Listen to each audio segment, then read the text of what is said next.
Tarapith TV, সর্বদা সত্যের পথে। ছুটির দিনের আনন্দ মুহূর্তেই বিষাদে পরিণত। আজকে ছুটির দিনটা পারুলডাঙ্গার 5 জন কিশোরের জন্য ছিল বিশেষ। দুপুর 12টা 30 মিনিট নাগাদ তারা 5 জন মিলে ক্যানেলে স্নান করতে যায়। কিশোরদের মধ্যে ছিল মিলন দাস, মাত্র 15 বছরের এক প্রাণবন্ত কিশোর, যে স্থানীয় পারুলডাঙ্গা উচ্চ বিদ্যালয়ের 9ম শ্রেণীতে পড়ত। স্নানের আনন্দে মেতে থাকা এই 5 জন বন্ধুর কেউই ভাবতে পারেনি এই দিনটা এভাবে শেষ হবে। ক্যানেলের জলে ঝাঁপিয়ে পড়ার পরই ঘটে এক ভয়ঙ্কর ঘটনা। মনের আনন্দে জলে খেলতে খেলতে মিলন হঠাৎই গভীর জলে তলিয়ে যায়। তার সঙ্গীরা তাকে উদ্ধারের চেষ্টা করলেও কিছুই করতে পারেনি। মুহূর্তেই ক্যানেলের ধারে শুরু হয় হাহাকার। উৎকণ্ঠার মধ্যে গ্রামের মানুষদের তৎপরতায় মিলনের নিখোঁজ হওয়ার খবর দ্রুত ছড়িয়ে পড়ে পারুলডাঙ্গা গ্রামে। গ্রামবাসীরা ছুটে আসে, সবাই মিলে তল্লাশি শুরু করে। ক্যানেলের গভীরতা ও প্রবল স্রোতের কারণে খোঁজার কাজ ক্রমশ কঠিন হয়ে পড়ে। বিকেল গড়িয়ে গেলেও মিলনের কোনো সন্ধান পাওয়া যায়নি। তার পরিবার ও বন্ধুদের চোখে মুখে আতঙ্ক ও বিষণ্ণতা স্পষ্ট। গ্রামের মানুষদের চেষ্টা দেখে শ্বাসরুদ্ধকর পরিস্থিতি তৈরি হয়। এরই মধ্যে শান্তিনিকেতন থানার পুলিশ এসে পৌঁছায় এবং দ্রুত উদ্ধার কাজ শুরু করে। স্পিড বোট নামিয়ে তল্লাশি চালানো হয়, কিন্তু এত চেষ্টার পরও সন্ধান মেলে না মিলনের। পরিবারের ভেঙে পড়া ও নিঃস্ব গ্রামবাসী মিলনের নিখোঁজ হওয়ার খবর ছড়াতেই গ্রাম জুড়ে ভেঙে পড়ে তার পরিবার।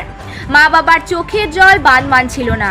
তার বন্ধুরা অসহায় দৃষ্টিতে তাকিয়েছিল। ক্যানেলের জলের গভীরতা আর তীব্র স্রোত যেন আরও বড় চ্যালেঞ্জ তৈরি করেছিল উদ্ধার কর্মীদের জন্য। কিছু সময় পর দীর্ঘ 6 ঘন্টার পরিশ্রমের পর ক্যানেলের গভীরতা থেকে উদ্ধার করা হয় মিলনের নিথর দেহ। তাকে বাঁচানো আর সম্ভব হয়নি। পুরো গ্রাম জুড়ে নেমে আসে বিষণ্ণতার ছায়া।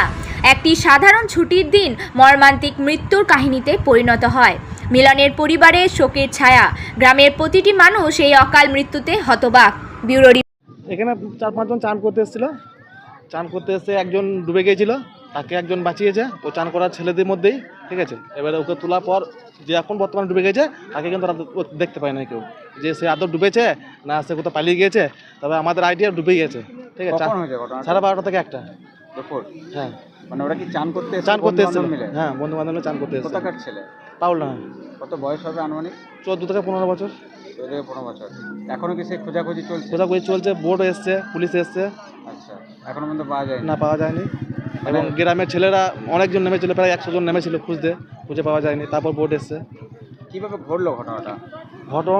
ওরা চান করতে এসেছিলো 4-5 জন মিলে। এবারে ওরা 5 জনের মধ্যে হয়তো 1-2 জন সাঁতার জানা হয়তো, আর বাদ বাকি কেউ সাঁতার জানা না কেউ। ওরা সাঁতার শিখতে এসেছিল, সাঁতার শিখতে এসে ডুবে গেছে। কি নাম? মিলন দাস। মিলন দাস এই পারুলডাঙ্গার বাসিন্দা? পারুলডাঙ্গার বাসিন্দা। আপনার নাম? আমার নাম বিপত্তারণ দাস। আমাদের ছেলে হয়, আমাদেরই ছেলে হচ্ছে। দিয়ে ওই 8:30 নাগাদ খবর হয় যে এরকম চান করতে এসে জলে ডুবে যায়। আর একটা ডুবেছিল, সেটা সহমতি ছেলে, তাকে কোনো ধরে তুলেছে। তোলার পর ওকে আর যখন হাতির বাঁ দিকে তাকিয়ে ছেলেরা, তখন আরও নিখোঁজ হয়ে যায়। সে ডুবে যায়, সেই খুঁজতে থাকে।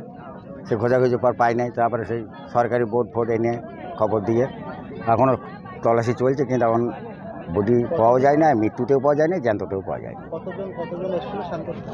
প্রচুর এসছে, প্রচুর। এবার আমরা যখন খবর পেলাম তখন আমরা এসেছি 3টে 3:30 বটে। আমার ছেলেকে খবর করলো, ফোন করলো, নিয়ে বলছে বাবা চলো দেখি। তো এসে দেখছি সেই অবস্থায় এখনও কোনো কিছুই পাওয়া যায়নি। আপনার নাম? মদন দাস, কলাপুর বাড়ি। কী করতে এসেছেন এখানে? আমার আত্মীয় খবর করতে এসেছি। খবর পেলাম যে আমার মেসুমশাইয়ের ছেলে ডুবে যায়, সেই পরিপ্রেক্ষিতে আমরা খবর করতে এসেছি। কি শুনেছিলেন, কি হয়েছে? চান করতে এসে ডুবে যায়, সেই খবর পেয়ে গ্রামের মানে লোকজন সব নেমেছিল। সেই খোঁজাখুঁজিতে এখনও পর্যন্ত সেই একই অবস্থা। ওনারা ডুবুরি ফুবুরি আনার পরে এখনও চেষ্টা চালাচ্ছে, পাওয়া আশা করছে, মানে এখনও অবধি বডি হোক কি জ্যান্ত অবস্থায় কোনো অবস্থায় পাওয়া যায় না। কখন ঘটেছিল ঘটনাটা? ঘটেছে পুরো আপনার ওই 12:30। কোনো একটা চান করছিল? চান করতেছে প্রায় দিনই চান করে। প্রায় মানে যে ছেলেটা ডুবে গেছে ও কিন্তু প্রায় করে না, বেশিরভাগ বাড়িতেই থাকে, সাঁতারও বেশিরভাগটাই জানে না বললেই হয়। আরও ওর সঙ্গে 5-6টা মিলে ওরা উঠে যায়। কেউ কি ডুবতে দেখেছে? কেউ কি ডুবতে দেখেছে। আর আরেকজন ডুবেছিল, ওকে তুলেছিল। তারপরে ডুবে গেছে বলতে আর ওকে খুঁজে পাচ্ছে না, এরকম অবস্থায়। প্রশাসন এসছে? প্রশাসন এসছে, এখনো চলছে? এখনো খোঁজাখুঁজি চলছে। পাইনি এখনো? না, এই জলটাও আরও বেশি ছিল। ফোন টোন করিয়ে পাটা নামিয়ে জলটা একটু কমানোর ব্যবস্থা করেছে, যাতে পাওয়া যায় বলে এইটুকু। আপনার নাম? সুকুমার দাস। কে হচ্ছে নাকি? এটা আমার যে ডুবে গেছে এটা মেসুমশাইয়ের ছেলে। Bureau report, Tarapith TV.